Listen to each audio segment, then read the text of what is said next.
So let's do some questions. The first question is that there are two spherical balls of mass 10 kg each and they are placed 10 centimeter apart. So we need to find the gravitational force of attraction between them. So this is quite simple question. So what are the things that we know? First, the formula of gravitational force is G m1 m2 upon r square. So the value of capital G is 6.67 into 10 to the power minus 11. m1 is equal to 10, it is given, and m2 is also equal to 10, it is also given.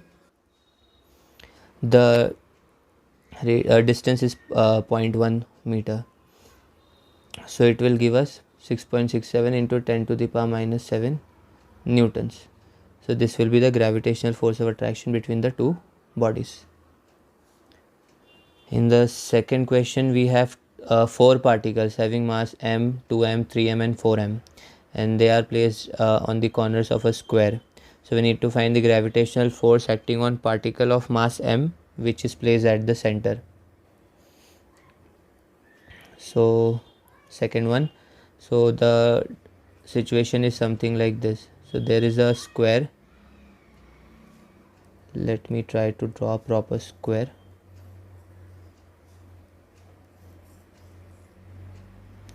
So there are 4 particles on the corners of a square and there is a particle at the center as well. So let's say this is m, 2m, 3m, 4m. Okay, A, B, C, D. Let the center let there be a line like this. This is E, this is F, and this center is, let's say, O, center point. There is a mass m at this center. So now the distance between the particles is this.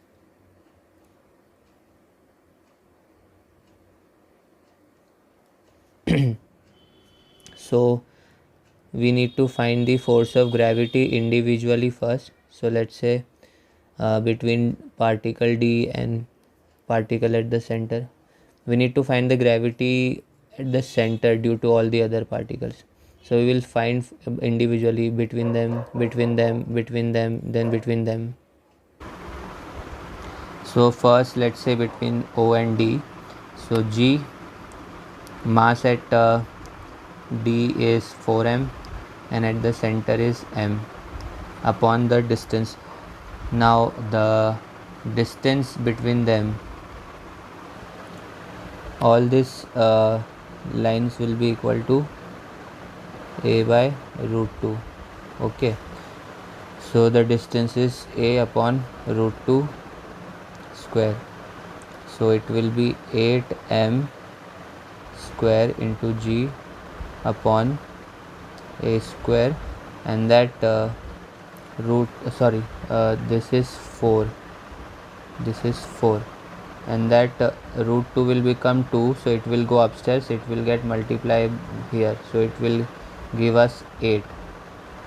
So we will have 8m square G upon a square. Now similarly we can find for other as well. Between C and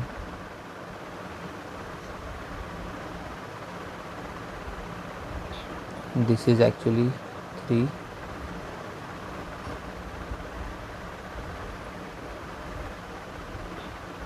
Same, a by root 2 whole square. It will give us 6m square G by a square. Between O and B, G m 2m upon a by root 2 whole square. It will give us 4m square G.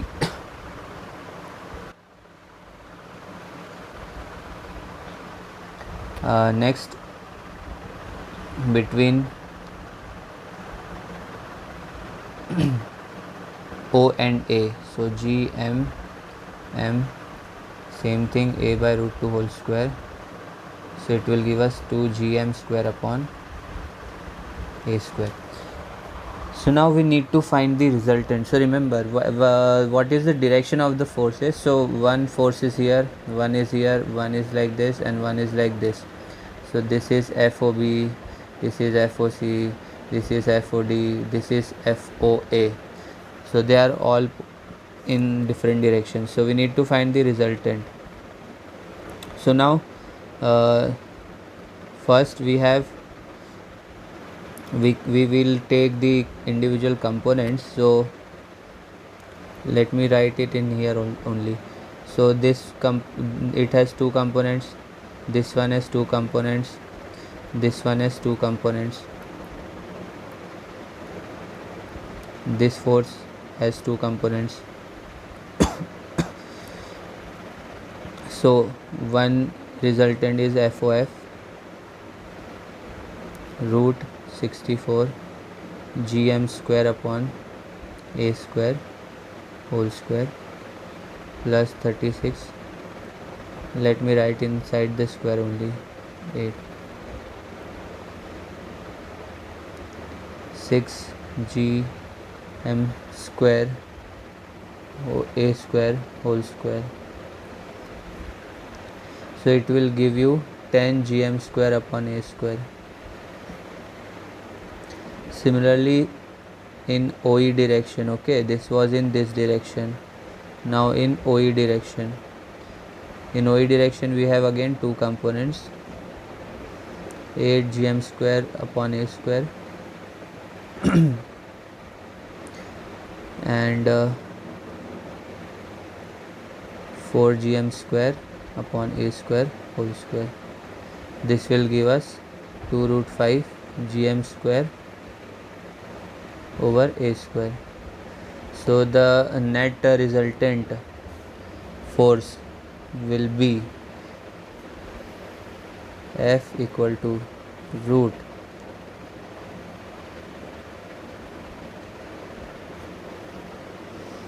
there is also the net force we need to find in this direction. So this we have found. Now this component is remaining. So if you solve this, you will find that this component cancels out. So only this component is there. So the net force will be calculated in this component. So here what we have is that it is like this. So the angle between the two forces is 180 degree, and we know that cos 180 degree is minus 1. So the resultant force will be root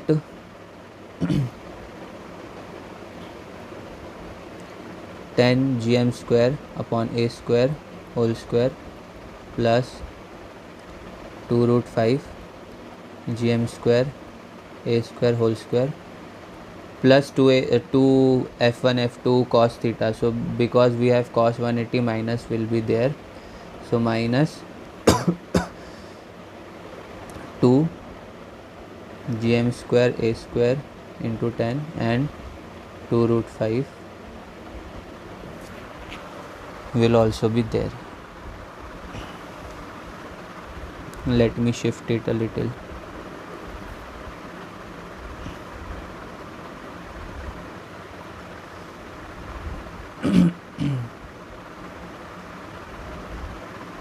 It will be like this. So once you solve this, you will find out that this comes out to be like this. This will be common, 120 minus 89.6, and once you solve this, you will find that force comes out to be 4 root 2 gm square upon a square. So this is the resultant force. So what we did is that we found out the individual forces first. Then we took the components, horizontal and vertical components. The horizontal component got cancelled out, only vertical component was there. So we found out the resultant of that vertical component. The angle between the vertical forces was 180 degree.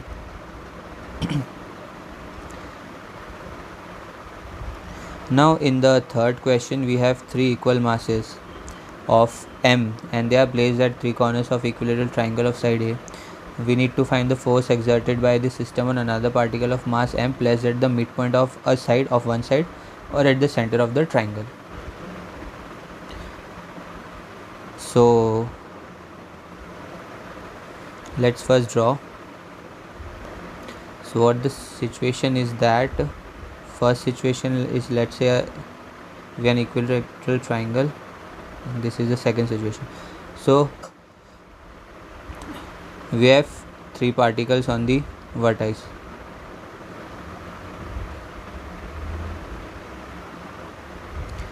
Now in first situation the object is placed at the midpoint of a side, let's say here. Okay.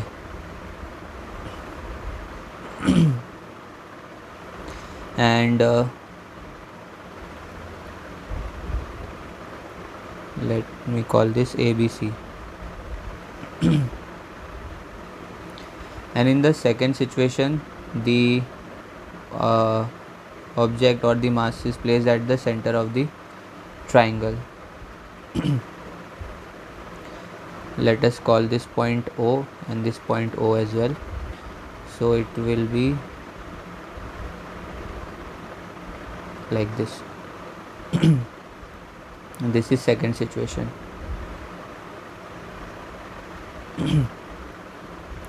So now let's try to do the first part.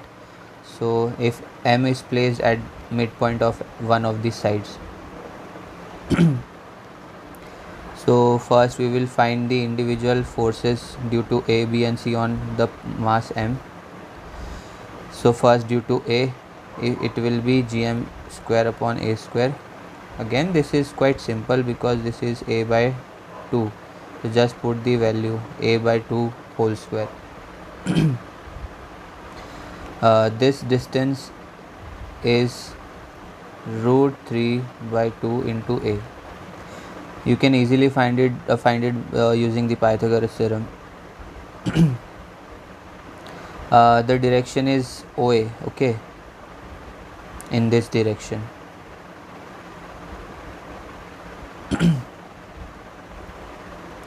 Now the force due to B, same, it will be same because the distance is same and the mass is also same. It will be in direction OB, okay, in this direction. Then FOC, so it will be gm square upon root 3 by 2 A whole square. After solving you will get 4 gm square upon 3a square and this will be in OC direction, okay, in this direction. So net this force will get cancelled out due to this too, okay, it is in opposite direction. So the net force will obviously remain only in this direction due to C. So it is quite simple, net force will be FOC in OC direction. Now the B part.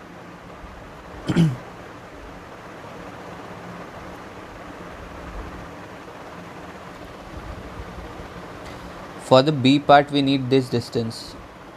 So you will find that this distance comes out to be A by root 3. All these distances will come out to be A by root 3. So first FOA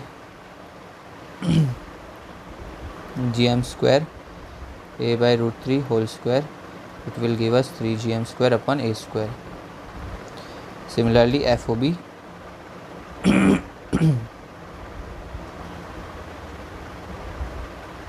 it will be same. Obviously this will be in this direction, this will be in this direction, OA direction, OB direction. And the C part FOC, so that will be same. Okay, the distance is same, so same 3gm square upon a square. But this is in OC direction like this. So now we will take two components. So for this two components like this, and for this obviously two components like this. So they will cancel out, only this component will remain. So the vertical component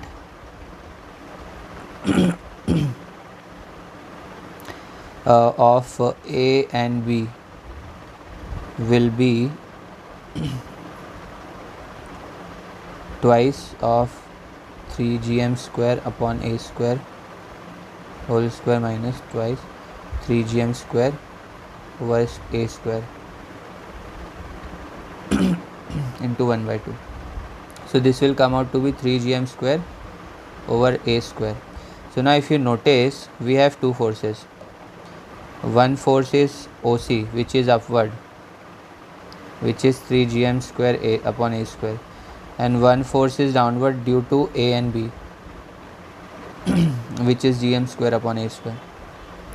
So therefore net force will be 0. In the fourth question, we have three uniform spheres, each having mass m and radius a. They are kept in such a way that each touch the other two. So we need to find the magnitude of the gravitational force on any of the sphere due to other. So first let's see the diagram. It will be approximately something like this. Okay, it is hard to draw identical circles.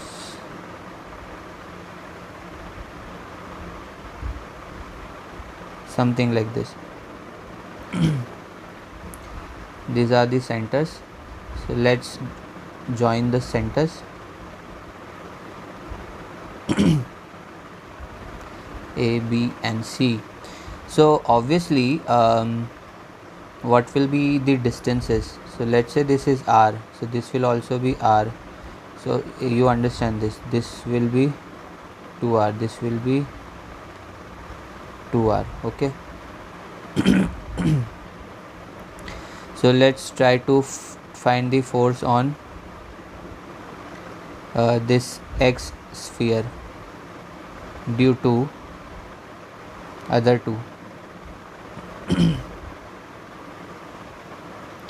So first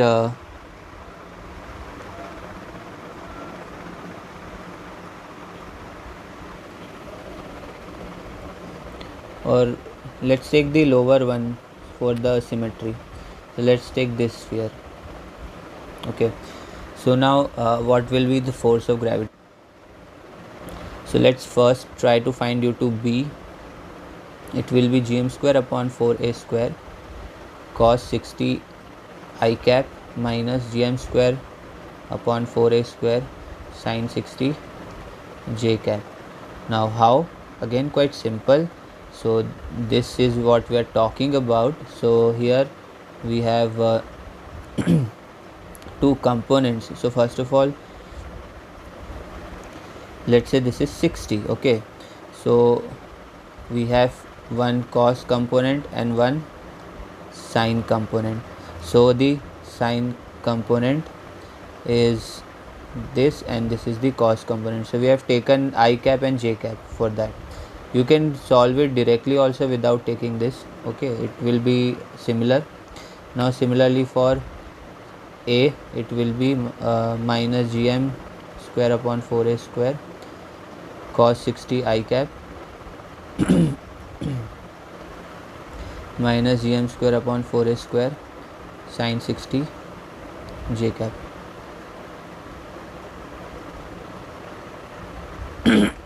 Because the force of attraction will be towards here and towards here. Okay, so two components will be like this.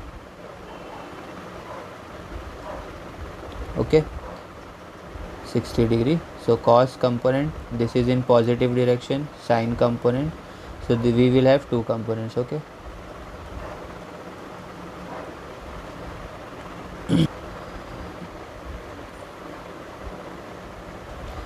So for FCB will be this, FCA will be this. We can add them directly because we have I and J components. So the I components will get cancelled out. We will only have J component, and the J component will be this, because sine 60 degrees root 3 by 2.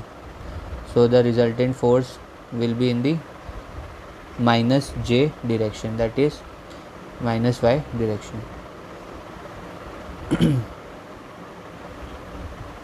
You could have taken any of this sphere. Okay, so you might get different direction because of that. You can take any sphere, so you may get different answer for different spheres. In the fifth part, we have 4 particles of equal mass m which are moving along a circle of radius r under the action of their mutual gravitational attraction. So we need to find the speed of each particle. So the fifth one,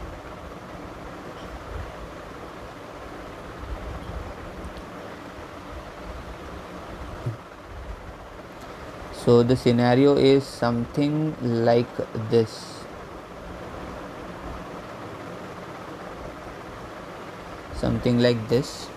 So we have 4 particles, A, B, C and D. So let's try to find the force on C. Okay, so this will be the directions of forces of attraction. So first, let's say FCB, it will be GM square upon 2R square J cap between them.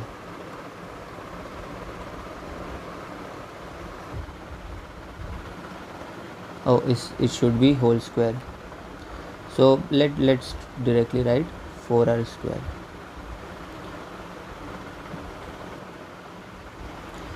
FCD will be minus GM square upon 4R square I cap, because it is in minus I cap direction. Then FCA will be minus, now we have two components here of this force.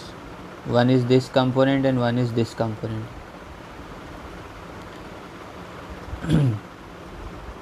So let's take this is 45 degrees. So this will be cos component, this will be sine component. So we will have GM upon again 4R square cos 45 J cap plus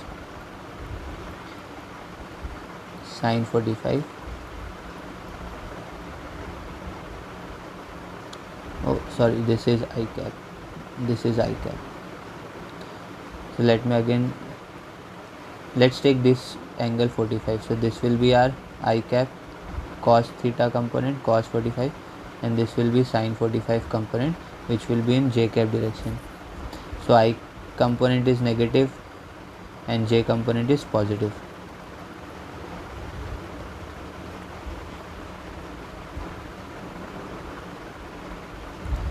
So what do we have now? So we have this formula. So now we need to find the resultant. So resultant will be addition of all this, vector addition of all this,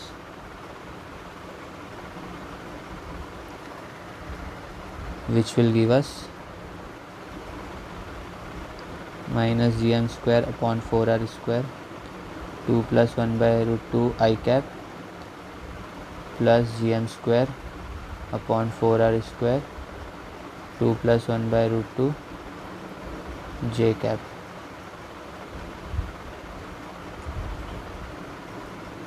So the resultant will be GM square upon R square 2 root 2 plus 1.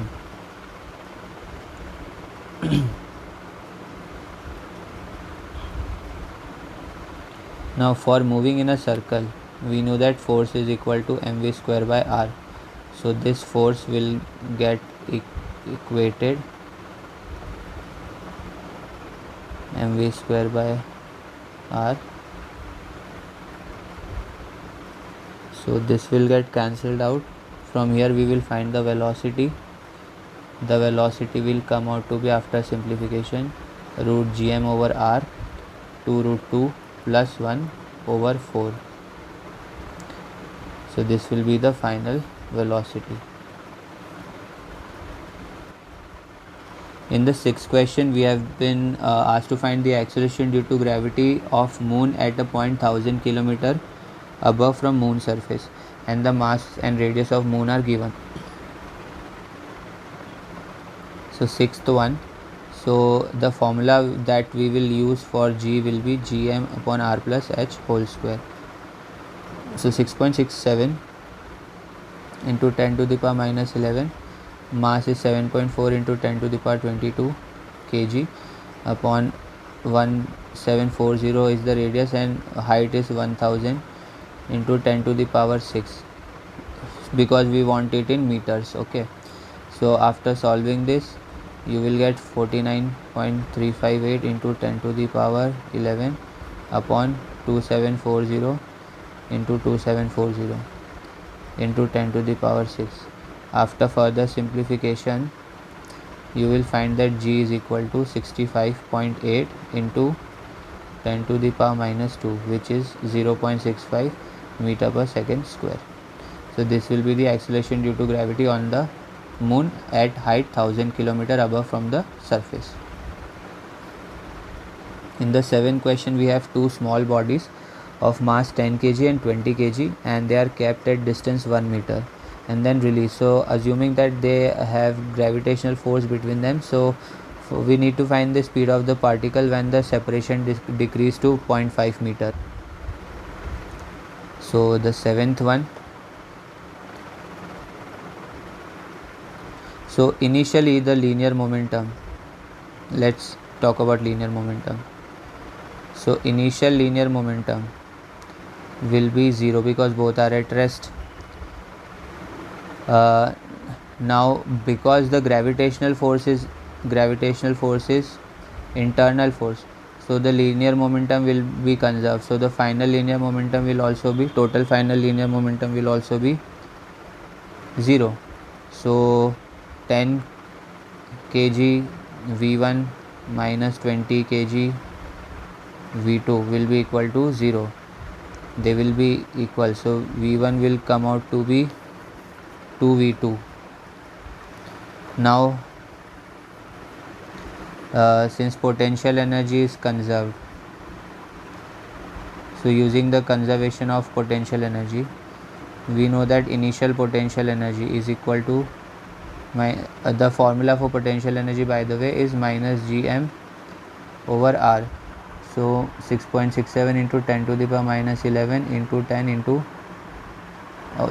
mass is also there, upon 1. So the initial potential energy is minus 13.34 into 10 to the power minus 9 joule. Now when the separation is 0.5 meter, so in that case the again total energy will be conserved. So the total potential energy, initially the kinetic energy was 0, so plus 0. Okay, initial potential energy plus initial kinetic energy is equal to total final potential energy plus final kinetic energy. So initial kinetic energy is 0. Now the final potential energy will be it will be minus 13.34 into 10 to the power minus 9, and the distance has become half. Okay, and kinetic energy will be half mv square. So half m v1 square plus half m v2 square. We have two bodies. So ultimately once you solve this, you will get that v2 square is equal to 13.34 into 10 to the power minus 9 upon 30. and it is equal to 4.44 into 10 to the power minus 10. So V2 will come out to be 2.1 into 10 to the power minus 5 meter per second. Use this thing here, okay, V1 equal to 2V2, okay, and solve this. And similarly V1 will be twice of this, that is 4.2 into 10 to the power minus 5 meter per second. So this will be V2 and V1.